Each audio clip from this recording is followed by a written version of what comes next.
Dr. Siobhan O'Sullivan does like knowing animals. Dr. Siobhan O'Sullivan does like knowing animals. Hey people, welcome to Knowing Animals. Knowing Animals is a podcast where we speak to animal studies scholars about a piece of their work. I'm Siobhan O'Sullivan and I do like knowing animals. Well, this episode of Knowing Animals is brought to you by the wonderful people at ASA. ASA is the Australasian Animal Studies Association. ASA was formed about 7-8 years ago and it exists for one purpose and one purpose only, and that is to support animal studies scholars. So quickly race over to the ASA Facebook page and like the page so you can keep up with all the latest news about conferences, events, calls for papers, funding opportunities. And then also think about joining ASA, because ASA requires members. It needs members in order to exist, in order to do its good work. So think about joining ASA, the Australasian Animal Studies Association. Now, this episode of Knowing Animals is coming to you from the beautiful city of Christchurch in New Zealand, where I'm actually here to attend the ASA 2019 Decolonising Animals Conference. And so I'm taking the opportunity to grab a few minutes with all the wonderful animal studies scholars who are here for the conference and who I perhaps wouldn't normally get to see and normally get to speak to. And this week I'm joined by Corey Lee Wren. Corey is lecturer in Sociology at the University of Kent in the beautiful city of Canterbury in the lovely country of England, where I was just last year and which I really enjoyed. And today we're going to discuss her book, Piecemeal Protest, Animal Rights in the Age of Nonprofits, and that's going to be published by the University of Michigan Press in 2019, so it should be up very, very soon. Welcome to the podcast, Corey. Hello, glad to be here. So, Corey, can you tell us what inspired this work? Why did you write it? This book, actually, it's my second book, but it's the longest book in the making for me. I mean, I started it, about 10 years ago now. It started off as my dissertation at Colorado State University. And I guess the way I explain basically all of my work, but especially this book, is I just take it for granted that animals matter. I take it for granted that animals are worth studying and advocating for. So if that's taken for granted, what I really want to focus on then is how do we then move forward to make life better for them, to extend justice to them. So all of my work really is focused on effective animal rights activism. So as a sociologist, I come from a really strong background in understanding structures and systems, the role of capitalism, and also really social movement theory. So I am really one of the few sociologists doing social movement theory specifically on animal rights activism. So basically what this book came from is, if we're looking at this from a sociological perspective, what is holding animal rights back? So one of the things I've noticed as not just a scholar but as an activist is that the animal rights movement, it's very divided, as any social movement is. All social movements are very factionalized. But because we put our heart and soul into this movement, and because the violence that's happening to animals is so extreme, I think that for a lot of people, the disagreements in the animal rights movement is really heartbreaking and stressful, and it causes a lot of burnout. So what was interesting to me is that I came from really from a radical position in the animal rights movement. I guess you could call me an abolitionist. I kind of have problems with that term. But as far as someone who rejects welfare reform and has problems with single issue campaigning, I guess you could call me an abolitionist. So I was on the radical end of the animal rights movement. And it was just interesting then, coming from a sociological perspective, to watch the kind of back and forth between different factions and how heated it really could get and how very vicious people could get. Even within my own faction, which is one of the reasons why I have trouble identifying as an abolitionist, because there's some things I don't really approve of with that faction nowadays. But I was coming at this from a sociological perspective, looking at what was happening and just wondering, like, what does this mean that we have so much division in the movement? So the one thing I could say is that factionalism is absolutely inherent to every social movement, and no matter how sad we get about the divisions and how pushy we can get about coming together and unity and all that sort of stuff, it's really not going to happen. So what I found was that looking at the research is that social movement scholars really don't want to know what to make of factionalism either. It's kind of just like there. It's kind of a pain in everybody's butt. We don't know what to do with it. So some researchers have looked at factionalism and said it's a terrible thing. It can cause some social movements to just crash and burn. For instance, there's research on the nuclear disarmament movement where they said the factionalism actually got so extreme that people stopped participating and it stopped attracting new members. That's very old. That's from the 1980s. We don't really have too much research on the effect of factionalism. Some people, however, look at factionalism, and this is really a perspective that I take. I'm not going to sugarcoat it. I think factionalism has its problems, but some researchers also will look at it and say, well, this is where we get our innovation. This is where we get our creativity, because when you have these larger factions like the pro-welfare reform faction, the professionalized faction, they just kind of become a well-oiled machine, and they kind of get into this sort of rut, a pathway that they become dependent on, and they don't really have a lot of new ideas coming in. It becomes sort of a way of reducing risk. But with the radical factions with less on the line, it's much easier for them to say, well, let's try this. We haven't tried this before. Let's try this new tactic or something else like that, how to mobilize people. And so there's a lot of creativity that comes out of that. So it's sort of a give and take. Factionalism can certainly cause burnout. It can cause a lot of strife. It can waste resources in some ways. But on the other hand, it can create a lot of new ideas, energize a movement. And really, the animal rights movement, if we're looking at this honestly, the animal rights movement in the 1970s and the 80s really has a lot, owes a lot to the faction, the direct action faction. Sounds kind of funny, but you know what I mean, like the ALF and things like that, for really energizing the movement, because it had become really stale. It had just kind of chugged along since the 1800s and hadn't really done too much new. So that was a deal. It came out of me just being in the trenches myself and being in a radical faction and watching all of the kind of back and forth, but also taking on it's a lot of stigma associated with being in the radical faction.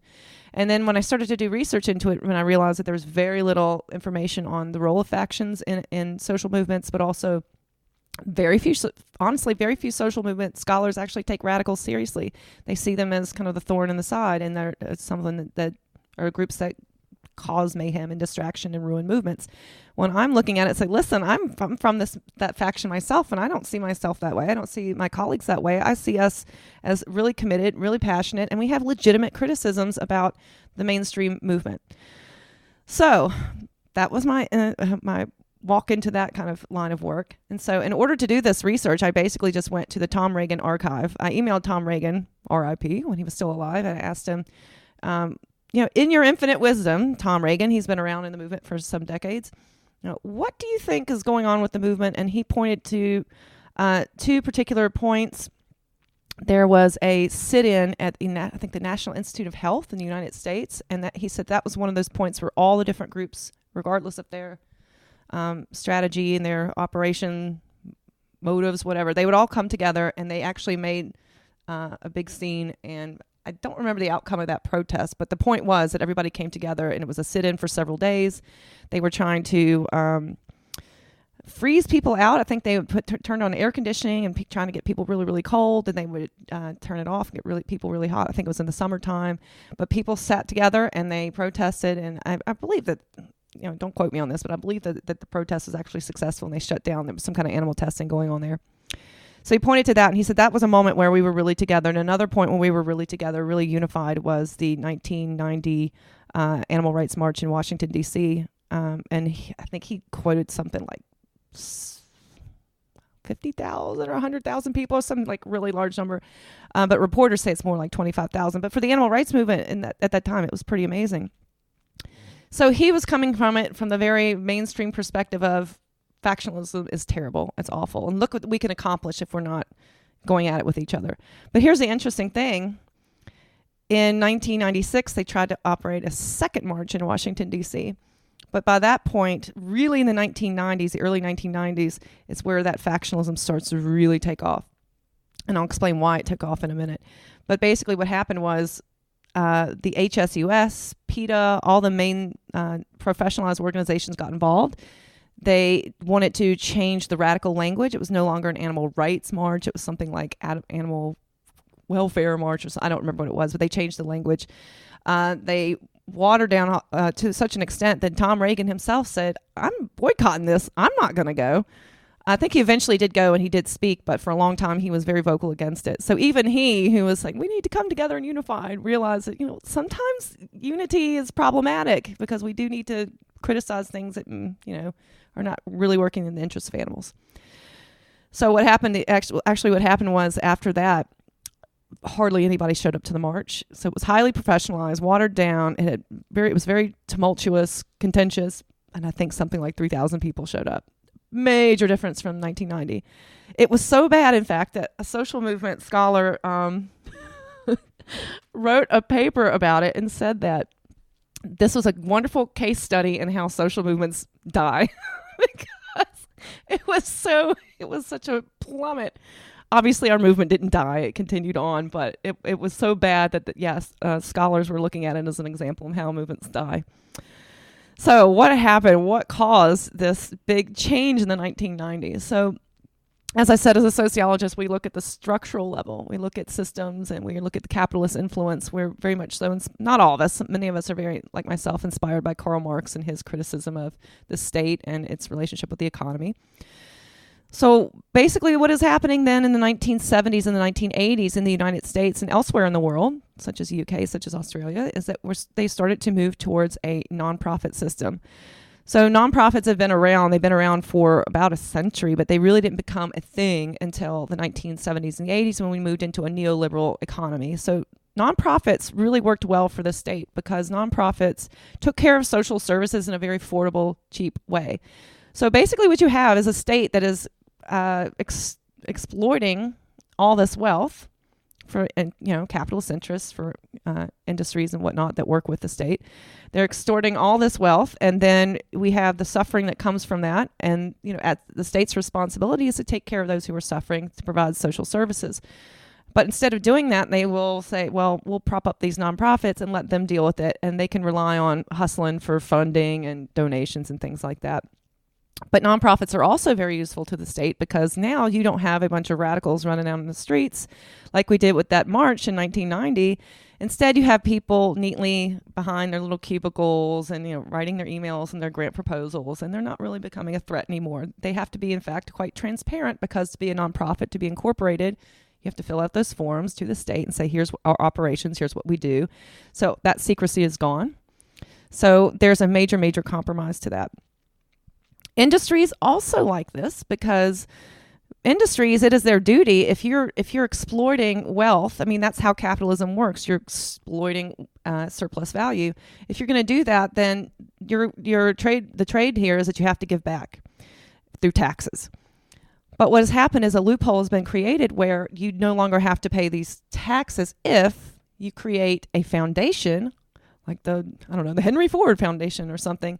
And instead of giving the money back to the state to disperse, now you get to, as a corporation, you have that money in your foundation and you get to decide where that money goes back. Now, who are you going to give that money to? Are you going to give it to the Humane Society of the United States that, tells people to pet cows on the head and kiss cats on the face and, saves a few dogs from, they euthanize, so I don't even know. I mean, I couldn't call them an animal rights organization, but that's much less threatening, isn't it, than giving money to, say, a bunch of radicals like people out protesting like DXC does, or vegan people who are saying go vegan and stop eating animals. Like if you're, say, a big animal agriculture corporation, you don't want to give your money back to those kind of folks. So radicals actually get quite starved out in that way.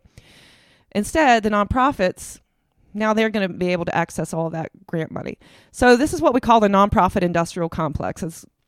It's basically a trade-off. So activists realize, it's a lot easier to do this. It's not a lot nicer than going out and standing in the cold and holding a placard or marching and things like that. It's a lot easier to go and say, well, I'll do this as a career and I'll get paid to do this.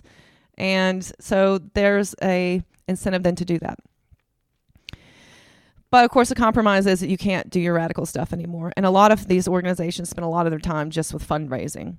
Lots and lots of time fundraising. So what's happened then is that with the nonprofit system, as it really took hold in the 1970s and 80s, and then for the animal rights movement, it really was a little bit later in the late 80s and early 90s, you see a huge compromise effect. Now, the thing is that in the animal rights movement, we don't think about how that's going to impact our activism. We just assume that bigger is better because we grew up in capitalist cultures where we think that the bigger you get, the more money you have, the more effective you will be. Growth, growth, growth. But we don't stop to think about, what compromises are associated with that money that we are able to access by basically selling out. And I do say selling out because there are a couple of other books on this topic if anyone's interested. There's a book called Selling Out about the corporatization of the gay rights movement. So very similar things happening in other movements. This is not unique to the animal rights movement. So this is basically a way to control movements. It's a way to take care of social services in a cheap and affordable way. And then a lot of activists who've been brought up in a capitalist culture don't really think about the compromises that are associated with that. But to be fair, it can also be, it's not just that you're standing out in the cold holding posters and things like that in a cubicle. Nice warm cubicle sounds nice, but it's also a matter of really we don't have a lot of information about how that nonprofit system works. And someone who is a radical and who's out there and has no funding and is just trying to scrounge money to even like put a bake sale together or something like that, it just sounds really nice. Say, this grant, what could we do with this grant? So that's the basic gist of what the book is about. It's thinking about how factionalism and nonprofitization are related. Basically what I found after going to the archives is that it was a very clear moment in the early 1990s when we started to nonprofitize or professionalize, if you want to call it that, in the animal rights movement. Those compromises were clear. You could see it in the literature. I was looking at magazines and newsletters and whatever else. And then you could see that the factionalism just exploded because that is one of the consequences. Now, factionalism has been around in the animal rights movement forever, all the way back. We even have the welfare abolitionist debate going back, the anti-vivisection movement in the 1800s. And they even called themselves abolitionists. However, when that professionalization took place, like people might not have really understood why this was happening, but you could clearly see that there was a lot of discord over that professionalization process, this compromise. The disagreements really popped off after that. So that's really the contribution that the book has, is for us to stop thinking about factionalism as a very personal, interpersonal thing, and in fact, it's something systemic. And also to be thinking about nonprofits, not just, don't think about them uncritically, think about what are the compromises that are associated with that. And then the other contribution is let's give radicals a fair shake and think about, what can they bring to the table when we have a movement that really has been corporatized like that and really taken over by state and industry. What can they offer? And so one of the cool things about the archive is I looked at 40 years of stuff, looked at boxes of stuff, pulled out papers and stuff. And you could really see the compromises. For instance, Compassion Over Killing is an organization in D.C. This is my favorite example. It used to be very radical, very grassroots. The early publications were black and white newsletter type things. You could tell it was like somebody printing it out at like the local copy store. But in the insert, first off, it was called The Abolitionist. And you looked at the insert in the first page and it would say, I don't remember word for word, but it said something like, we do not compromise. We are for an abolitionist world. We want to end animal exploitation. We reject all reforms, On the back, they would have a thing on the very back cover of the the newsletter. It would say, go vegan. Only go vegan. Vegan, vegan, vegan. And they would also insert like a pamphlet in the newsletter about how to go vegan. Then, and I think it was like 2002, it was like night and day. That newsletter stopped. The Abolitionists no more. It became something like Compassionate News or something.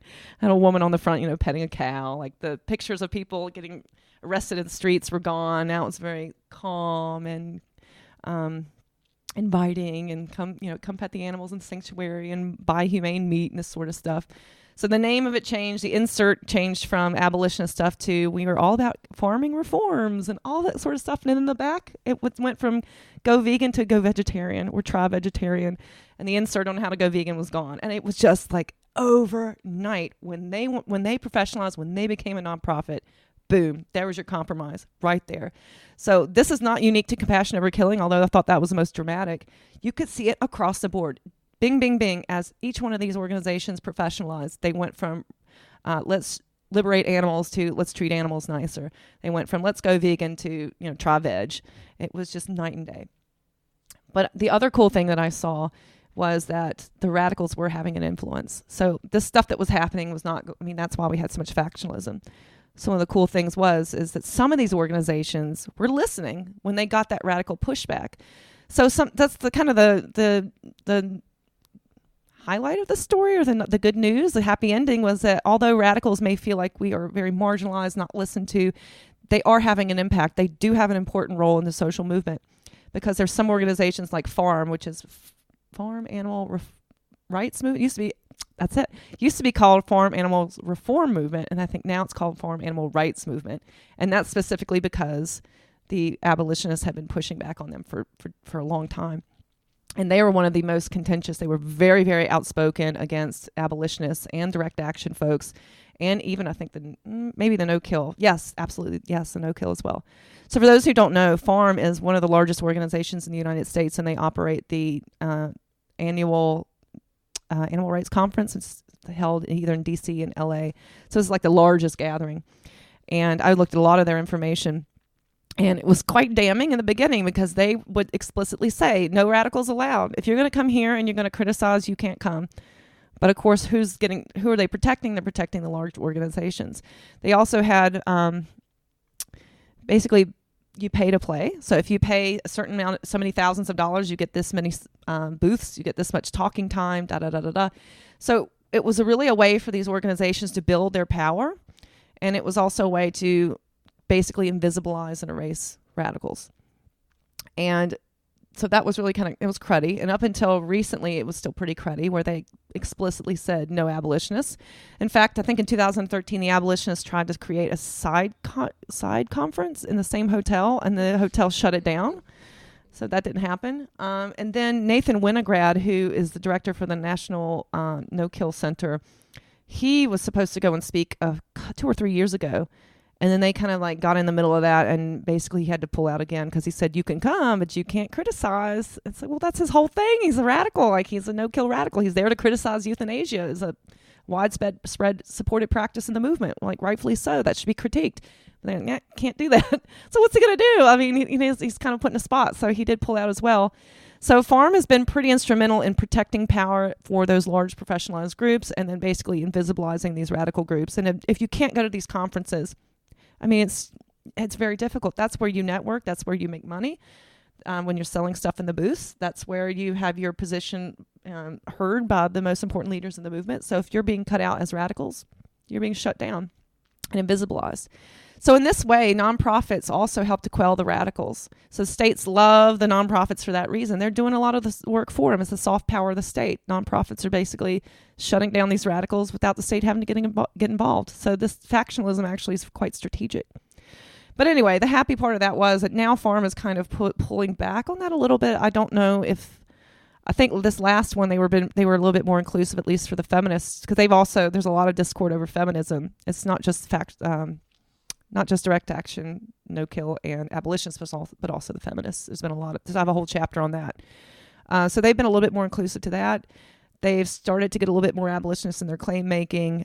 So obviously they're not perfect, but it's a very good example. And also the organization Animal Liberation Victoria in Australia, they kind of teeter. They were getting a little professional for a while. They're starting to get kind of welfare-y, and then really compared to those other large professional organizations, you can tell they've been responding to that abolitionist critique. So that's the gist. So it's it's kind of depressing, a little worrisome, but there's a positive spin to this, that yes, radicals can have an impact. Wonderful. So I know there are a lot of people who listen who are either currently actively involved in the animal protection movement or come from a background, and I'm sure that they'll be very interested in the book. So we should encourage people to think about buying a copy, but more importantly, perhaps ask your institution to buy a copy. So your university should have a budget to buy books, and perhaps even some local libraries might be able to afford to buy it. Unfortunately, as we know, academic books are terribly overpriced, but getting it for your library is the way around that. So what you said was really interesting, really resonated with me as someone who has a background in the animal protection movement. But again, thinking about the listeners, Corey, what would your advice be? Are you suggesting that people think about perhaps where they donate their dollar, or are you also suggesting that, you know, if you find that the organisation you're working with doesn't suit you, don't kind of take it personally, perhaps branch out, perhaps be prepared to go and start somewhere else? Like, how do we take this information and perhaps operationalise it? Okay. There's several things there. The first one is, I think we should be critical of the thought that in order to liberate other animals, we have to do it monetarily. Because as a sociologist, I think that the capitalist system really is responsible for the mass suffering of non-human animals right now. And so the thought that we can buy our way out of capitalism's ills, I think, is problematic. So I think if you are a little worried about the nonprofit system and the constant barrage of please donate, you're right to do so. Something a little off about that. Obviously, we do need money to do things, but the thought that in the animal rights movement, it's become almost, it's like the same thing as to be active is to donate. And there's so many other things that we can do. We can do things in our community. We can even advocate and organize things like the march. The march, we're not going out fundraising. We're getting together, and, you know, you have to pay obviously to get there and to buy a poster to things like that. But you don't always have to donate money in order to be effective. I think we should really disconnect those two things, advocacy and donation. They don't necessarily have to be the same thing. The other thing that I really wanted to highlight was this thought that if you're in this movement and it is sometimes troublesome and sometimes you feel like betrayed and you feel people are just angry all the time and people are getting along, and I know so many friendships that have been just destroyed over tactical disagreements, and you take it personal. It's not personal. This is systemic. This is the nature of social movements. We're never going to be unified. This is what social movements do. We factionalize. So the best thing to do is to not take that personally. But also, I've met a lot of folks who've worked for nonprofits, and I tell them about my research, and they start telling me like, oh yeah, did you know about this, and let me tell you about when this happened, da, da, da, da, da. So I think that, if you are if you're familiar with that personally and you find it problematic, maybe, you know, it's hard for me to say because I don't work for a nonprofit. It's not my job. I have the extreme privilege of working in a university where I can be critical all day long. I get paid to do that. But I think that if we have more knowledge about it, more awareness of it, of how industry and states and the reliance on fundraising can corrupt nonprofits, or at least distract nonprofits, that can be helpful. Maybe be a little bit more critical, but it can be dangerous to be critical if that's your job. Yeah. Interesting. Well, look, Corey, I think a lot of listeners are going to get a great deal out of your book. So thank you so much for the time you've put into writing it. Now, I ask everyone who comes on the podcast to answer 5 quick questions. Are you ready for your 5 quick questions? Can you recall the first piece of pro-animal scholarship you ever read? No. I was thinking about that question and I have no idea. Maybe Charlotte's Web or something, but as far as academic, no, because I remember when I was in my early 20s and I knew that animal rights is like, this is it. It's my life calling. I just went to the library and checked out everything. I remember reading Singer and Reagan and Adams and frankly finding it quite dry and boring, but I was like, I need to learn this stuff and I still think it's dry and boring. Like, not my favorite reading material, but you know, you got to do it. You got to get initiated. Yeah. Okay, well, there you go. That's some ideas. Can you recall the first piece of pro-animal scholarship you ever wrote? The first one I wrote was in, well, it depends what you mean by scholarship. Because the first thing I ever wrote for animal rights was in high school for the school paper on, I come from a really rural area in Virginia in the South. And basically the school was shut down for hunting season. And I remember my first thing I wrote, it was, it was an article against hunting. And I remember the teacher was giving me hell because I kept calling it murder. And she's like, that's because she's an English teacher. She's like, that's not the correct use of the word murder. The first official published one was in 2011, was a paper on globalization.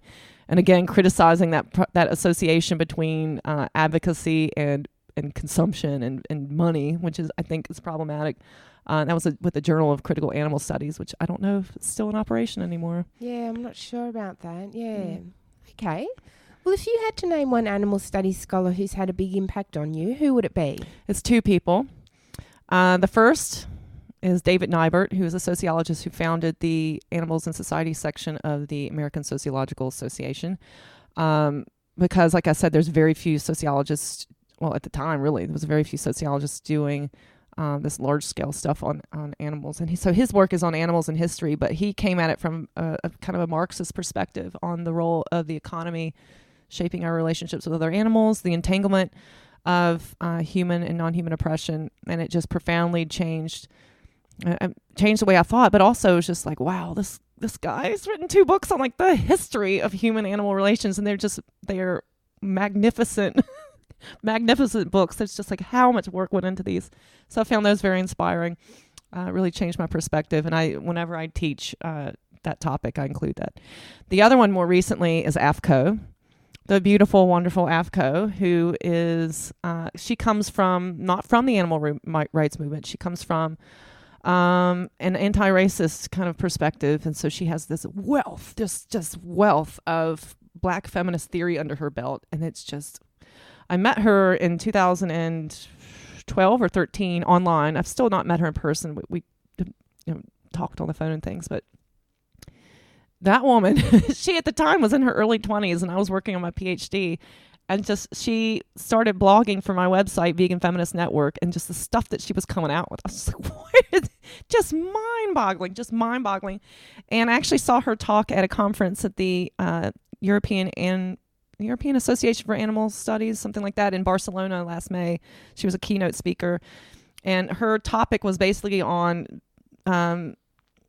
we should start thinking about outside of our movement and what other movements can teach us and other bodies of literature can teach us, and basically get out and read.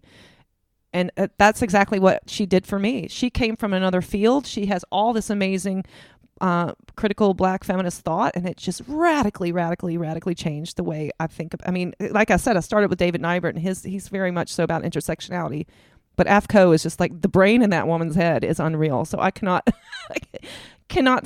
exaggerate enough, and can't encourage people enough to go check out her work. Wonderful. Well, what's the most important thing academics can do for animals? Exist. Basically exist. Yeah.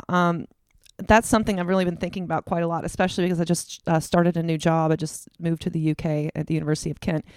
And there are a few folks who are doing what I'm doing outside of my department. But right now I'm in the social research department, which is, I think, one of the largest ones in the school, if not the largest one in the school. There's tons of us, and there's lots of vegans. But what gets me is that you would never know. And so when it comes to like who's invited as a speaker, or even when we have meetings and we have to request food to be brought, if I didn't request vegan food, there'd be no vegan. It's like just existing. And the other thing that really put this into perspective was yesterday when I flew into Christchurch. Completely ignorant me, completely forgot that there had just been the terrorist attack recently. And when I came in, I was exhausted on 48 hours of travel. And I went in and they asked, what's your business here? And I said, I'm here for a conference. And they said, what kind of conference? I said, animal rights. Big mistake. So they're like, oh, animal rights, huh? So they pulled me aside. They interrogated me. They searched everything. Oh, gosh. They were like cross-questioning me. And it went on for an hour. And I just was so exhausted. I didn't understand. But then I was starting to think it's because I said I was here for animal rights, which is still very much so stigmatized as a terrorist activity. Fascinating. Yeah. Wow. So just existing and normalizing it. Yeah. If you had the power to change one thing about the human-non-human animal relationship, what would it be? I think from a sociological perspective, I would say the hierarchies and the boundaries. Obviously, non-humans and humans are different to some extent biologically, but this is symbolic boundaries that we create that causes a problem. It's the same with race, gender, class, etc. But the hierarchy as well, that's kind of that boundary making. If we could challenge that, easier said than done, but that's the sociological perspective from my point of view, yeah. Okay, wonderful. Well, Corey, what are you working on next? Taking a slight break from this heavy stuff of nonprofits ruining everything, and actually just working on a book, my third book right now. It's in revision. It's on animals in Irish society. So the other big passion I have is not just understanding the social movement, but also understanding the history of the movement. So right now, which is actually why I'm here at this conference, Decolonizing Animals, because I'm interested in Ireland as a post-colonial space. And what has colonialism done intersectionally when it comes to race, class, gender, species, but also to give Ireland kind of a fair shake in the history of the movement because it has been a colonial space, and it's kind of been forgotten as though it didn't contribute anything, but in fact it contributed quite a bit. The first animal rights law that we had in the West was written by someone from Galway, a man from Galway. And also some of the first more influential animal rights authors were Irish, and some of the most important activists, like Frances Power Cobb, were Irish. And so they're contributing so much to the movement and the history. Just in the work that I've done for other research, and you never see Ireland mentioned.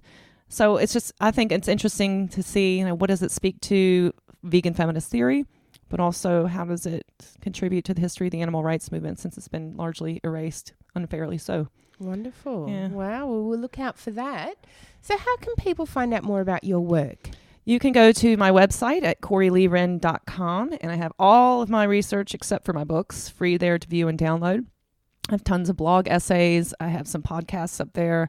You can also go to veganfeministnetwork.com for my specifically feminist essays. You can check me out on academia.edu. You can find me on LinkedIn. You can find me on Twitter. You can find me on Facebook. I'm all over the place. Ooh, and Instagram. So you're easy to find. Yeah. And again, we encourage people to ask their institution to buy a copy of the book so everyone can read the good word without having to pay for it. Well, thank you so much, Corey, for joining us for the podcast. And thank you to the listeners for joining us for Knowing Animals, the podcast where we talk to animal studies scholars about their work. Now, you can also find us all over the internet. We're on Twitter at knowing_animals. We're on Facebook at Knowing Animals. And we also have an Instagram feed, which you can probably guess is called Knowing Animals. Finally, don't forget to leave a review on iTunes. Reviews make it easier for other people to find us. I'm Siobhan O'Sullivan, and I do like knowing animals.